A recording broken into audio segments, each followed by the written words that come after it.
작가의 단편소설 사진 세 번째입니다. 여관을 나온 홍마담과 나는 아침 겸 점심 식사를 하기 위해 식당으로 들어갔다. 밤새도록 비워내기만 한 빈속으로 구수한 음식 냄새가 마른 땅에 빗물 스미듯 스며들고 있었다. 아, 기분 좋은 시장기인데. 나는 홍마담이 끌어다 주는 의자에 몸을 앉히며 공복의 쾌감을 만끽해보았다. 식사 전에 해장술 한 잔 하시겠어요? 음식을 주문하고 나서 홍마담이 물었다. 그거 좋겠군. 우리는 소주 한 병과 날계란 2개를 시켜서 각각의 잔에다 날계란 1개씩을 풀고 거기에 다시 소주를 따라 한 잔씩 나누어 마셨다. 빈속을 핥히고 내려가는 알코올과 날계란의 곤두박질이 승강기의 하강처럼 스릴하게 느껴졌다. 홍마담, 우리 어디 아파트나 한 채 얻어놓고 살림 차릴까? 싱거운 소리 그만하시고 어서 식사나 하세요. 홍마담은 내 손에 수저를 쥐어주며 손등을 쿡 쥐어박았다. 그래, 그건 싱거운 소리라 치고 하지만 그냥 헤어지기는 아무래도 서운한데 그래. 나는 뜨거운 국물을 한 숟가락 떠서 목젖을 적시고 나서 말을 계속했다. 우리 식사하고 나가면서 사진 한 장 찍는 게 어때? 기념으로. 조심스럽게, 나로서는 아주 조심스럽게 꺼낸 말이었다. 어머, 싫어요, 사진은. 염려했던 대로였다. 눈먼 사람과 사진은 찍기가 싫다. 그런 말이겠지? 무슨 그런 말씀을 하세요. 그럼 그게 아니란 말이야? 사모님이 사진을 보시기라도 하면 어쩌려고 그러세요? 가정불화의 불씨를 일부러 만들 필요는 없는 것 아니겠어요? 그래서 싫다는 건가? 네, 그래요. 눈먼 사람이라서 싫다는 줄 아셨어요? 말도 안 돼요. 홍마담은 후루룩 후루룩 뜨거운 국물을 마시며 탁자 밑에서 발끝으로 내 발끝을 지그시 눌러보았다. 나에 대한 김 선생의 사랑이 어떤 종류의 사랑이었든 간에 각별했던 것만은 사실이다. 내가 독방 격리에서 풀려나 2층 아이들 방으로 옮기고 난 다음에도 김 선생은 많은 시간을 내 곁에서 보냈다. 다른 아이들은 안정을 취하는 시간에 책을 빌려다 읽으면서 지루함을 메꾸어 가는데 반해 그렇지 못한 나를 위해 김 선생은 동화책이며 위인전이며 세계 명작들을 빌려다 읽어주는가 하면 문학과 음악과 역사에 관한 이야기들을 들려주기도 하고 또 활동이 불편한 나를 위해서는 아침 기상 후나 저녁 취침 전에 정원으로 데리고 나가 산책을 시키며 나무와 풀, 꽃과 열매들을 만져 보여주기도 하고 그 이름과 빛깔을 이야기해 주기도 하며 그 꽃과 그 풀에 얽힌 전설들을 들려주기도 했다. 결핵치료에는 약물요법과 더불어 안정요법이 중요한 치료요법으로 강조되고 있는데 한창 뛰어놀기 좋아하는 어린아이들에게는 이 안정요법이 그 어떤 치료보다도 하기 힘든 것이다. 그래서 요양원에서는 안정을 시키려는 간호사들과 뛰어놀려는 아이들 사이에 숨바꼭질과 싸움이 끊이지 않고 계속되기 마련이었다. 간호사들은 항상 회초리를 들고 다니며 감시를 해야 했고 뛰어놀려는 아이들은 그런 간호사들의 눈을 피하기 위해 간호사들이 지나다니는 길목마다 보초를 세우기까지 했다. 그런 형편인데 김 선생이 밤낮으로 내 침대 곁에 붙어 있으니 나와 한방에 있는 아이들의 고통이 어떠했으며 김 선생과 나에 대한 그들의 미움이 어떠했겠는가. 그러나 아이들은 나에게 지은 전 죄가 있고 또 원장 어머니로부터 호통도 들은 뒤고 보니 미움이나 원망을 감히 입 밖으로 내어놓고 말할 수는 없었다. 그러나 아이들에게 김 선생은 항의의 구실을 한 가지 제공하고 말았다. 요양원에서는 하루에 2차례씩 아침과 점심 사이, 점심과 저녁 사이에 간식을 나누어 주었는데 대개는 과일이나 과자, 빵이나 삶은 계란 등이었다. 그런데 그 간식을 나누어 줄 때마다 김 선생은 아이들에게 나눠주고 남은 1~2개씩을 언제나 나에게만 더 주곤 하였다. 내 바로 옆 침대에 있던 기호가 이것을 보다 못해 항의를 제기했다. 선생님, 그건 안 되는 일 아닙니까? 공평하게 나누어줘야지. 누군 더 주고 누군 덜 주고 그래서는 안 되지요. 김 선생이 잘라 말했다. 덜 준 사람은 아무도 없어. 주고 남은 걸로 정식한테 더 주었을 뿐이야. 기호도 지지 않았다. 더 주는 것도 그렇죠. 돌아가면서 더 줘야지 언제나 정식이면 더 주는 건 안 되지요. 기호 옆에 있던 성렬이가 점잖게 기호를 타이르고 나섰다. 얘 기호야, 넌 그것도 이해 못하니? 정식이는 불쌍한 아이잖아. 맹인이잖아. 그래서 더 주는 거야. 미운 아이 떡 하나 더 주는 것처럼 불쌍한 아이 빵 하나 더 주는 거란 말이야. 미안하지만 그건 너희들의 오산이야. 김 선생은 아이들을 돌아보며 당당하게 말했다. 정식이한테 더 주는 건 불쌍해서 더 주는 게 아니고 상으로 더 주는 거야. 안정을 제일 잘한 아이에게 주는 상. 너희들이 단 하루라도 정식이보다 안정을 잘한 날이 있니? 없잖아. 그러니까 정식이가 매일 상을 타는 거야. 그뿐이라고. 아이들은 더 이상 할 말이 없었다. 학교에서는 공부 잘하는 학생이 선생님으로부터 칭찬을 받고 상을 타게 되는 것과 마찬가지로 요양원에서는 안정을 잘하는 아이가 칭찬을 받고 상을 타게 되는 것이 아이들 생각에도 정한 이치이기 때문이었다. 또한 안정을 하는 데 있어서는 내가 단연코 다른 아이들의 추종을 불허하고 있는 것도 사실이었다. 아이들과 어울려 뛰어놀 수도 없고 마음대로 어딜 돌아다닐 수도 없는 내 처지고 보니 안정을 하는 데서야 단연 내가 앞설 수밖에. 그렇다고 김 선생이 매일 나에게 간식을 더 준 것이 반드시 상으로 더 준 것일까? 결코 그렇지만은 않았을 것이다. 때로는 가엾은 생각에서 먹기라도 더 하라고 한두 개씩 더 집어준 적도 없지 않아 있었을 것이다. 그럼에도 불구하고 김 선생은 아이들 앞에서 그렇게 말하지 않고 상을 준 것뿐이라고 당당하게 말함으로써 어린 내 자존심을 지켜주기에 얼마나 떳떳하고 믿음직했던가. 또 김 선생은 동료 간호사들로부터도 충고를 들었다. 아이들을 편애해서는 안 되지 않겠느냐는 것이었다. 그때도 김 선생은 꺾이지 않았다. 정식이는 나에게 맡겨진 아이예요. 편애하는 게 아니에요. 내 책임을 다하고 있는 것뿐이에요. 그렇게 한마디로 일축함으로써 간호사들의 입도 막아버렸다고 했다. 그러나 내가 생각하기에도 김 선생은 나를 편애한 것이 사실이었다. 책을 읽어주고 산책을 시키고 간식을 더 주는 것은 그렇다 치더라도 매번 매사에서 나를 싸고 도는 것까지 책임감에서만은 아닐 터이기 때문이었다. 그러나 나에 대한 김 선생의 사랑이 김 선생에 대한 나의 사랑과는 본질적으로 다른 것임은 더 말할 필요도 없었다. 요양원엔 한 달에 한 번씩 아이들을 문병해주는 미군 아저씨가 한 사람이 있었다. 그 아저씨는 올 때마다 푸짐한 선물을 가지고 와서 나눠주곤 하였기 때문에 우리 아이들은 그 아저씨가 오는 날을 날마다 손꼽아 기다리곤 하였다. 그 미군 아저씨가 하루는 카메라를 들고 와서 아이들의 사진을 찍어주었다. 당시만 하더라도 카메라는 흔한 물건이 아니고 사진 또한 일반인들로서는 자주 찍을 수 있는 것이 아니기에 아이들은 물론 간호사들까지도 다투어 사진 찍기에 열을 내고 나섰다. 때마침 요양원 정원엔 벚꽃이며 진달래꽃이 만개하고 있었으니 젊은 처녀 간호사들로서야 그 꽃그늘 아래서의 사진 찍기를 누구라 사양했겠는가. 김 선생도 예의 없이 사진 찍기에 가세를 하고 나섰다. 독사진도 찍고 합사진도 찍고 아이들끼리도 찍고 간호사들끼리도 찍고 간호사들과 아이들이 짝을 지어 찍기도 했다. 그러나 나하고 같이 사진을 찍자는 사람은 아이들 중에서도 없었고 간호사들 중에서도 없었다.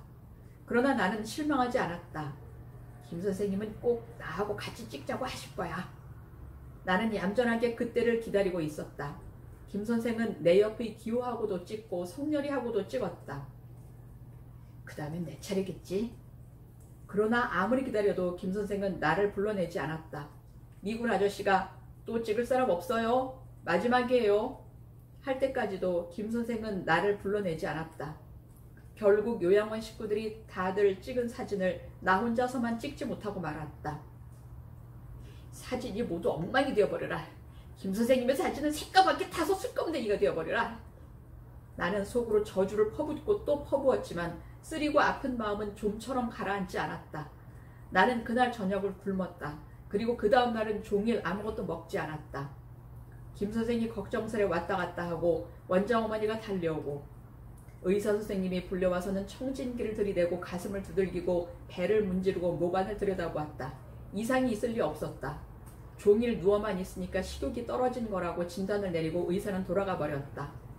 김 선생은 산책을 나가자며 나를 밖으로 끌어냈으나 나는 끌려나가지 않았다. 너 무슨 고민거리라도 생겼니?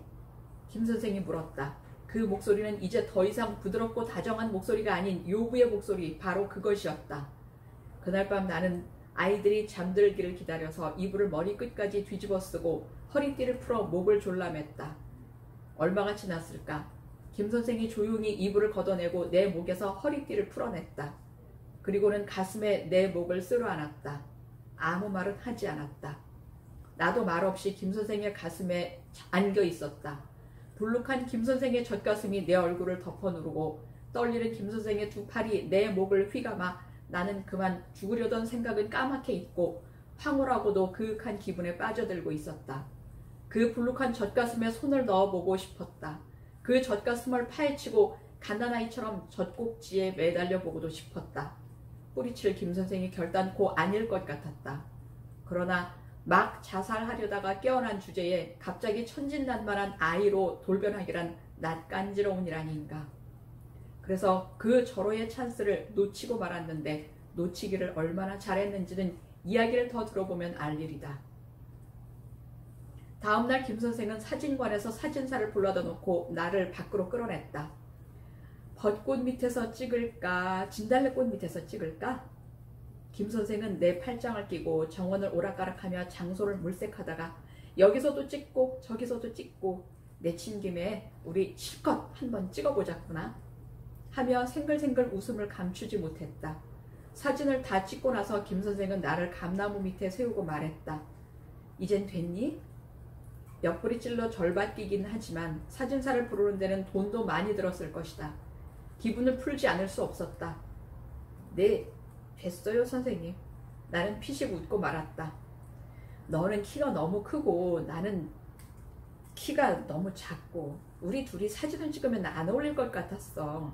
그래서 너랑은 사진을 찍자고 하지 않았던 거야. 남자는 키가 크고 여자는 키가 작고 그래야 더 잘 어울리는 것 아니에요? 우리 사이가 남자하고 여자 사이니? 김 선생은 배꼽이 빠져도 12번은 빠지겠다고 내 허리를 끌어안으며 호호 코먹은 소리로 웃어 제켰다. 홍마담은 뒤늦게서야 내 기분을 이해했는지 식사를 하다 말고 나를 건너다 보았다. 선생님, 우리 사진 찍기로 해요. 찾지는 말고 찍기만 해요. 사진을 찍는 것은 두고 보기 위해 찍기도 하지만 찍는 기분으로 찍는 경우도 많잖아요. 그러나 안 찾는 것을 전제로 하고는 사진을 찍는 기분도 낼 수 없을 것이다. 키우지 않을 자식 낳아서 뭘 하겠어? 서운하시면 제가 혼자 키우면 되잖아요. 끝까지 불화에 불심하는 만들지 않겠다는 홍마담이었다. 식당을 나온 우리는 사진관으로 가서 즉석사진을 부탁하고 자리에 앉았다. 어째 좀 어색해 보입니다. 기왕이면 다정한 모습으로 찍으시는 게 좋지 않겠습니까? 사진사의 말이었다. 나는 홍마담을 번쩍 안아 내 무릎 위에 올려놓았다. 네, 됐습니다. 신혼부부 같습니다. 철컥. 홍마담과 나의 포옹이 객관적인 현실로 바뀌는 소리였다. 그 소리를 듣는 순간 나는 사진 한 장을 꼭 가지고 집에 들어가야겠다는 생각을 하게 되었다. 아내는 첫사랑의 사진을 간직하고 나는 마지막 사랑의 사진을 간직하고 아내에게 이보다 좋은 복수는 없을 것 같았다. 불화의 불씨는 내가 가지고 들어가는 사진이 아니라 아내가 간직하고 있는 첫사랑의 사진이지. 내가 가지고 들어가는 사진은 불씨를 살려내는 기름의 구실을 하게 될 뿐이지. 2장을 뽑아주십시오. 내가 말했다. 아니에요. 한 장만 뽑으세요. 홍마담이 가로막았다. 아닙니다. 2장 뽑아주십시오. 2장의 사진이 내 손에 쥐어졌다. 한 장은 홍마담에게 주고 한 장은 내 속주머니 속에 깊숙이 찔러 넣었다. 저한테 불티가 날아오게는 하지 마세요. 저 머리 끄들리게는 하지 마시란 말이에요. 홍마담의 당부를 뒤로 하고 의기양양해져서 집으로 돌아왔다. 희정이가 현관문을 열어주었다. 아빠, 어디 갔다 이제 돌아오세요. 희정아, 아빠도 첫사랑의 이야기를 생각해냈단다. 아빠에게도 첫사랑이 있었단다. 다만 잊고 있었을 뿐이지. 아빠, 정말이세요? 아, 정말이지 않고. 이야기 좀 해주세요. 제 소설의 줄거리를 바꿔야 할지도 모르겠군요. 희정이는 서재까지 따라 들어오며 꼬치꼬치 깨묻기를 맞지 않았다. 사진도 가지고 계세요? 가지고 계시면 사진부터 좀 보여주세요. 사진? 김 선생과 찍은 사진을 그 후 나는 어떻게 했는지, 버렸는지 잃어버렸는지 기억이 없다. 김 선생은 어떻게 했을까? 애비 없는 자식을 혼자 키우고 있을까? 지금까지 혼자 키우고 있다면 이제부터는 내가 데려다 키울 수도 있을 텐데. 나의 모든 것의 시작이었던 김 선생. 그 김 선생은 지금 어느 하늘 아래서 30년 세월의 벽을 뛰어넘어 내 생각하고 코먹은 소리로 다시 한번 웃으실까? 아빠! 생각에 잠겨있는 나를 희정이가 일깨웠다. 그래, 사진. 나는 속주머니 속에 손을 넣고 방금 전에 홍마담과 찍은 사진을 만지작거려 보았다. 그것을 딸아이 앞에 내어놓을 수는 없었다. 그 사진은 아내에게 불을 지르는 발화용의 사진은 될 수 있어도 첫사랑의 사진은 될 수 없었다. 첫사랑의 사진 같은 건 간직해두는 게 아니란다. 칠칠 맞은 너희 엄마라면 모를까. 엄마 칠칠 맞다고요? 엄마도 사진은 간직하고 있지 않았어요. 너에게 보여줬다면서. 보여준 게 아니라 제가 수소문을 해서 찾아본 거죠. 우리 친구 미경이 엄마하고 우리 엄마하고 여고 동창이잖아요. 미경이 엄마한테 고등학교 졸업사진첩을 가지고 계시냐고 그랬더니 보여주시더군요. 거기서 미술 선생님을 찾아본 거예요. 그랬었니? 아빠, 그 때문에 엄마한테 화내고 집을 나가신 거예요? 아니다 임마. 아빠가 아무렴 그까진 일로 화를 내고 집을 나가겠니? 그때 아내가 밖에서 소리쳤다. 야 희정아, 아빠 체면 그만 깎아드리고 이리 나오너라. 엄마도 아빠한테 고해 바칠 이야기가 있단다. 희정이가 나가고 아내가 들어왔다. 여보, 우리는 지금 지나간 과거를 가지고 싸울 때가 아니에요. 현재 진행형이 중요하단 말이에요. 현재 진행형? 나는 주머니 속에 숨을 죽이고 있는 홍마담을 생각하고 가슴이 뜨끔했다. 아내가 주머니 속을 들여다보는 것 같아 손으로 자꾸만 가슴을 가렸다. 그러나 아내는 그런 내 행동에는 관심도 두지 않고 이야기를 계속했다. 여고 시절 제가 앓던 몸살을 지금 희정이가 앓고 있단 말이에요. 국어 선생님을 희정이가 짝사랑하고 있단 말이에요. 희정이가 사랑을? 아니, 그 덜렁이가? 네, 그래요. 소설을 쓴다고 저희 아단을 피우는 것도 그 국어 선생님이 내준 숙제 때문이에요. 멋지게 써서 칭찬을 받아보겠다 그거죠. 그래서 소설 멋지게 써서 칭찬받으라고 당신의 첫사랑 이야기까지 해주었단 말이요? 왜? 사진도 보여주고 편지도 보여주고 그 밖에 자료도 다 보여주지 그랬어? 그랬으면 희정이가 자료 수집을 하느라고 이 집 저 집 찾아다니며 애를 먹지 않아도 되지 않았겠어? 홍마담이 문제가 아님을 알고 나는 다시 당당해져서 꼬투리를 잡으려고 들었다. 있다면 보여줬겠죠. 그런데 찾아보니 아무것도 남아있지 않지 뭐예요. 우리가 이사를 좀 자주 다녔어요? 그때마다 이삿짐 줄이느라고 이것저것 버리다 보니 그 속에 딸려 들어가서 없어졌나 봐요. 첫사랑이란 바로 그런 것 같아요. 한때는 우주 전체보다도 소중하게 여겨지던 것도 시간이 지나고 보면 잊혀지고 마침내는 쓰레기와 함께 버릴 수도 있는 그런 것 말이에요. 첫사랑이란 바로 그런 것이라는 걸 이야기해 주기 위해 희정이한테 제 경험을 들려준 거예요. 그렇지 않아요, 여보? 첫사랑이란 밤하늘에 피어오르는 불꽃과도 같은 것이라서 한때는 찬란하고 아름답지만 이내 흔적도 없이 사라지고 마는 것 아니에요? 당신은 그렇지 않으세요? 나? 나는 머뭇거렸다. 당신도 한번 돌이켜보세요. 언제 잊혀졌는지도 모르게 잊혀진 사랑이 있을 거예요. 나한테는 당신이 첫사랑이라고 하지 않았어. 나는 음흉하게 웃고는 입을 다물어 버렸다. 어머, 정말 그렇다고 하셨죠? 그러면 어떻게 되는 거예요? 희정이한테 제가 한 말이 틀리는 게 되잖아요. 당신의 첫사랑은 지금까지도 지속이 되고 있으니 말이에요. 당신 말을 안 들리게 하기 위해서 나도 첫사랑 이야기를 하나 만들어내야겠구려. 그렇게 하세요. 당신은 소설가니까 이야기를 만드는 데는 전문가잖아요. 주머니 속에 홍마담이 샘이 난다고, 너무 웃겨서 배꼽 빠지겠다고, 배를 아프게 해도 어떻게 이렇게 두 갈래로 아프게 하느냐고 내 옆구리를 쿡쿡 찌르고 있었다.